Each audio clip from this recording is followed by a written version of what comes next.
হুম। রুমের মাঝে কয়েক মিনিট পিনপতন নীরবতা বিরাজ করলো। ততক্ষণে আনিশা বেগম নিজের বিছানাটা গুছিয়ে নিয়েছেন।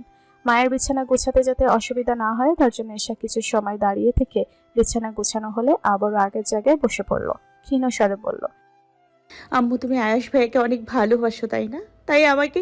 তাই এভাবে মোনাজাত করে আল্লাহর কাছে কাঁদছিলে না? আনিশা বেগম এক নজর মেয়ের দিকে তাকিয়ে জানালার কাছে গিয়ে জানালার পর্দাটা সরিয়ে দিয়ে বাইরে দৃষ্টি রেখে দাঁড়ালেন। এখনো হালকা আলো ফুটেছে। সকাল হতে আরো অনেক দেরি। ক্ষণকাল চুপ থেকে আনিশা বেগম বলতে শুরু করলেন, জানিস, যখন আমাকে এই বাড়ি থেকে বিয়ের জন্য দেখতে গিয়েছিল তখন আয়াসের বয়স ছিল মাত্র 2 বছর কি 2.5 বছর। আয়াস অনেক বেশি কিউট ছিল বলে যতক্ষণ ওরা আমাদের বাড়িতে ছিল ততক্ষণ আয়াসকে পুরোটা সময় আমার সাথেই রেখেছিলাম। তার উপর আয়াস আদো আদো কথা বলতে পারতো তখন, যেটা খুব বেশি আদুরে শোনাতো।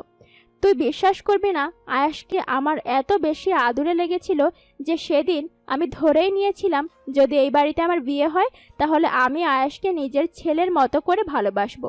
ভাগ্যক্রমে এই বাড়ির সবারই আমাকে পছন্দ হয়ে যায় আর বিয়ের দিন তারিখও ঠিক করার জন্য বলে, কিন্তু এই বাড়ি থেকে জবাব হ্যাঁ হলেও আমাদের বাড়ি থেকে জবাবটা নাই হয়।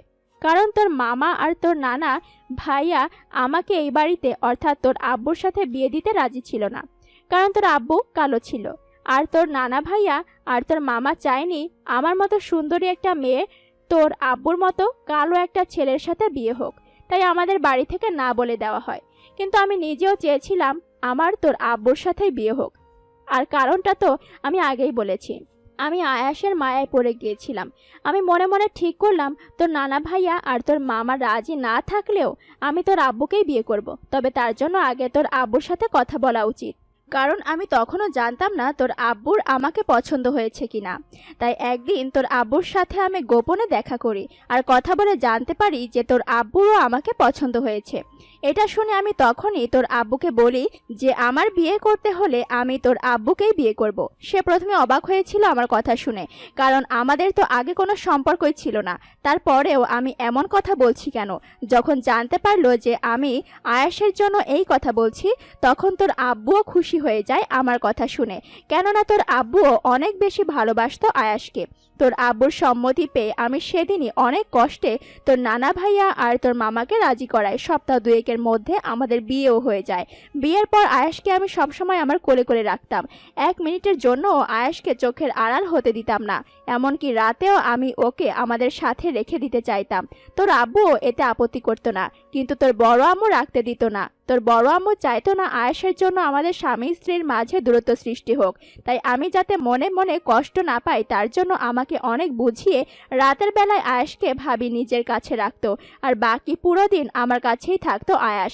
আমার মধ্যে আয়াসের জন্য একটু বেশি কেয়ারিং খুঁজে পেয়েছিল বলে তোর বড় আম্মুও আমাকে ঘরের কোনো কাজ করতে দিত না, বলতো আমি যেন আয়াসের সাথে খেলা করি, আমার কোনো কাজ করতে হবে না। অবশ্য আমি কাজ করি না দেখে তোর দাদিমা একটু কথা শোনাতে চাইতো, কিন্তু ভাবির জন্য সেটা পারতো না। ভাবি সবসময় আমাকে বাঁচিয়ে নিত।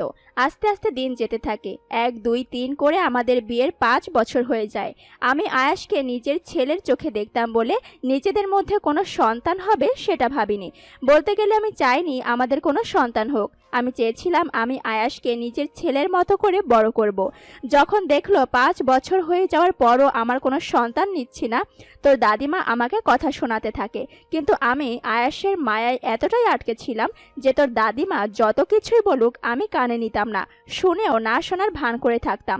অবশ্য তোর আব্বু আমাকে এটা নিয়ে কিছুই বলতো না, সেও সবসময় আয়াসকে নিয়েই মেতে থাকতো। তাই আমি তোর দাদিমার কথাকে তেমন পাত্তা দিতাম না। কিন্তু আমাকে বলা কথাগুলো তোর বড় আম্মুর শুনতে খারাপ লাগতো। তাই তোর বড় আম্মু একদিন আমাকে নিজের রুমে ডেকে বুঝায় আমি যেন একটা হলেও সন্তান নিই, নয়তো আজ শুধু শাশুড়ি বলছে, কাল সমাজের মানুষও কথা শোনাবে, বিভিন্ন খারাপ শব্দ দ্বারা সম্বোধন করবে। তাই বেশি না হোক আমরা যেন অন্তত একটা সন্তান হলেও নিই, ছেলে হোক বা মেয়ে হোক, যে কোনো একটা সন্তান হয়ে গেলে কেউ আর কিছু বলতে পারবে না। তোর বড় আম্মু অনেক বোঝানোর পর আমি ঠিক করি যে আমরা বেবি নিব। সত্যি বলতে তোর বড় আম্মু যদি সেদিন আমাকে নিজের রুমে ডেকে না বোঝাতো তাহলে হয়তো আমরা কখনো বেবি নেওয়ার কথাটা মাথায়ও আনতাম না। যাই হোক, বিয়ের প্রায় 6 বছর মাথায় তোর জন্ম হয়। তোর যখন জন্ম হয় আয়েশের তখন 8 বছর বয়স। সেদিন তোকে জন্ম দিতে পেরে আমি যতটুকু না খুশি হয়েছি তার চেয়ে দ্বিগুণ খুশি হয়েছিল তোর বড় আব্বু আর বড় আম্মু। কারণ ওনাদের একটা মেয়ের খুব ইচ্ছা ছিল, কিন্তু তোর বড় আম্মুর একটা প্রবলেম হওয়ায় আর বাচ্চা নিতে পারেনি। তাই তোকে পেয়ে অনেক খুশি হয়েছিল, কিন্তু আমরা সবাই যতটা না খুশি হয়েছিলাম তুই হওয়াতে তার চেয়েও 1000 গুণ বেশি খুশি হয়েছিল আয়াস। আয়াস ছোট ছিল বলে আমার ডেলিভারির দিন ওকে হসপিটালে নেওয়া হয়নি, তাই ও তোর দাদিমার সাথে বাড়িতেই ছিল। যখন আমরা বাড়িতে ফিরলাম আমাদের সাথে করে একটা ছোট্ট বাবু নিয়ে এসেছি দেখে আয়াসের সেই কি খুশি, ওর খুশি যেন আর ধরছেই না। খুশিতে আমার কাছে আবদার করে বসলো ও ছোট্ট বাবুটাকে কোলে নিবে। আয়েশের আবদার আমিও আর ফেলতে পারিনি। তোকে কোলে নিয়ে ওর খুশিটা যেন আরো 1000 গুণ বেড়ে গেল। বারবার তোর নরম তুলতুলে ছোট ছোট হাত পাগুলো ছুঁয়ে ছুঁয়ে দেখছিল। তোকে কোলে নিয়ে প্রথমে ও কি বলেছিল জানিস? এতটুকু বলেই আনিশা বেগম থামলেন। লম্বা একটা শ্বাস টেনে নিয়ে ফুস করে নিঃশ্বাস ছাড়লেন। ফেরেশা কিছু বলার অপেক্ষা না করে আবারও বলতে শুরু করলেন। তোকে প্রথমেই কোলে নিয়ে বলেছিল, ছোট মা আমার এই পুতুলটাকে সব সময় চাই, এই পুতুলটাকে তুমি কাউকে দিবে না, আজ থেকে এই পুতুলটা সব সময়ের জন্য আমার, কেউ চাইলেও আমি পুতুলটাকে দিব না বলে দিচ্ছি। সেদিন ছোট্ট আয়েশের মুখের কথাটা আমি বলি মাত্র ধরে নিলেও পরে যে এটা বাস্তবে রূপ নেবে আমি ভাবতেও পারিনি। সেদিনের পর থেকে তোর প্রতি আয়েশের কেয়ারিং যেন আস্তে আস্তে বেড়ে যেতে লাগলো। তোকে আমাদের থেকে ওই বেশি দেখাশোনা করতে লাগলো, সব সময় তোকে কোলে নিয়ে বসে থাকতো। তোকে পেয়েও খেলাধুলা পর্যন্ত নাওয়া খাওয়া পর্যন্ত ছেড়ে দিয়েছিল। শুধু স্কুলে যেই সময়টুকু থাকতো ততক্ষণই তোকে ছাড়া থাকতো, বাকিটা সময় তোকে নিয়েই পড়ে থাকতো। অবশ্য তোকে পেয়ে প্রথম প্রথম তো স্কুলে পর্যন্ত যেতে চাইতো না, কিন্তু তোর বড় আব্বুর ভয়ে যেত। সবসময় শুধু তোকে নিয়েই মেতে থাকতো। তোর কখন কি লাগবে না লাগবে আমাদের থেকে যেন ওই ভালো জানতো। তোকে খাওয়ানো থেকে শুরু করে ঘুম পাড়ানি পর্যন্ত সবকিছু ও নিজের হাতে করতো, আমাদের কাউকে ধরতেও দিত না। বলতো আমরা ধরলে নাকি ওর তুলতুলে পুতুলটা ব্যথা পাবে। ওর পাগলামো দেখে বাড়ির সবাই হাসতো। আশ্চর্যের বিষয় হলো তুইও সবার থেকে আয়াসের সঙ্গটা বেশি পছন্দ করতিস। তাই তো যখনই তোর কান্না উঠতো আমরা কেউ তোর কান্না থামাতে না পারলেও আয়াসের কোলে গেলে তুই ঠিকই কান্না করা বন্ধ করে দিতিস। সবাই বুঝতে পারলো যে আয়াস তোকে একটু বেশি আদর করে বলে তুই আয়াসের সঙ্গটাই বেশি পেতে চাইছিস। তাই আমিও তোকে আয়াসের কাছে দিয়ে নিশ্চিন্তে থাকতাম। তবে তোকে পেয়ে বাড়ির সবাই খুশি হতে পারলেও তোর দাদিমা খুশি হতে পারেনি, কারণ উনি আগের যুগের মানুষ হওয়ায় মেয়েদের একটু কম পছন্দ করতেন। তার উপর তোর গায়ের রংটা একটু চাপা ছিল। মেয়েদের গায়ের রং কালো হলে নাকি কোনো ছেলেই বিয়ে করতে চায় না। এটা শুনে আয়াসের সেই কি রাগ ওনার ওপর। রাগ করে পুরো 2 দিন খাবার খায়নি। ও তখন ক্লাস 3-তে পড়ে। রাগ করে 2 দিন পর্যন্ত স্কুলে যায়নি। ওকে যেই বোঝাতে গেছে তাকে শুধুই একটা কথা বলেছে, ওর পুতুলকে কেউ কেন কালো বলবে আর কেনই বা বিয়ে দিবে। ওর পুতুলটা সবসময় ওর কাছেই রাখবে সে। তোর দাদিমা যখন দেখলো আয়াস তোর প্রতি দুর্বল হয়ে পড়েছে তখন উনি নিজে আয়াসের কাছে ক্ষমা চেয়ে এমন কথা আর বলবেন না বলে ওকে খাবার খাওয়াতে রাজি করিয়েছিলেন। আস্তে আস্তে তোরা দুজনেই বড় হতে থাকিস। যখন তোর 1.5 বছর পূর্ণ হয় তখন তুই পুরোপুরি হাঁটতে পারতিস। তুই হাঁটা শেখার পর ঘটে আরেক বিপত্তি। আয়াস কিছুতেই তোকে ছাড়া স্কুলে যেতে চাইছিল না। ওর একটাই কথা, যদি স্কুলে যেতে হয় তাহলে তোকে সাথে নিয়ে যেতে হবে।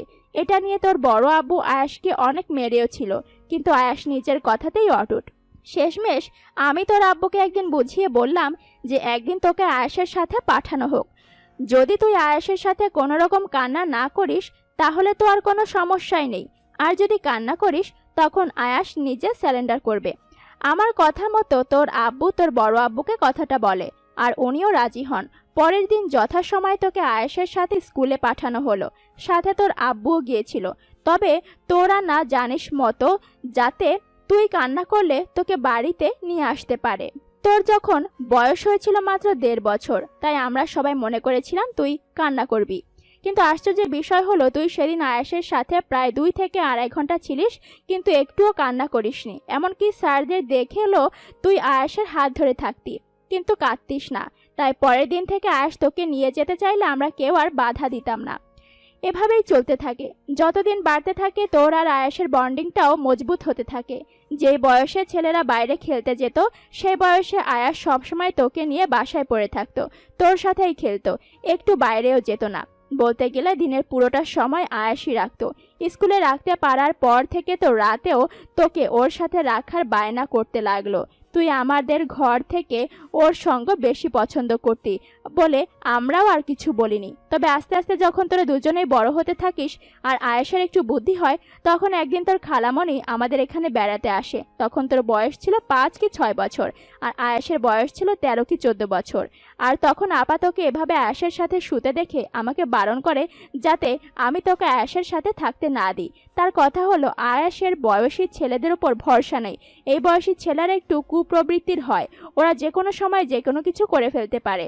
তাই আয়েশের ওপরও ভরসা নেই, ও তোর সাথে যে কোনো সময় খারাপ কিছু করতে পারে, সেটা তোর খালামণির ধারণা। আমি যখন তাকে বলি যে আয়েশের উপর আমার পূর্ণ আস্থা আছে, তখন সে আমাকে বিভিন্ন যুক্তি দেখাতে থাকে। তোর খালামণি একটু বাচাল স্বভাবের, তাই স্বভাবতবশ সে কথাটি তোর বড় আম্মুকেও বলে। আনিশা বেগম আরো একবার থামলেন। ঈশার চোখে ইতোমধ্যে জল এসে গিয়েছে।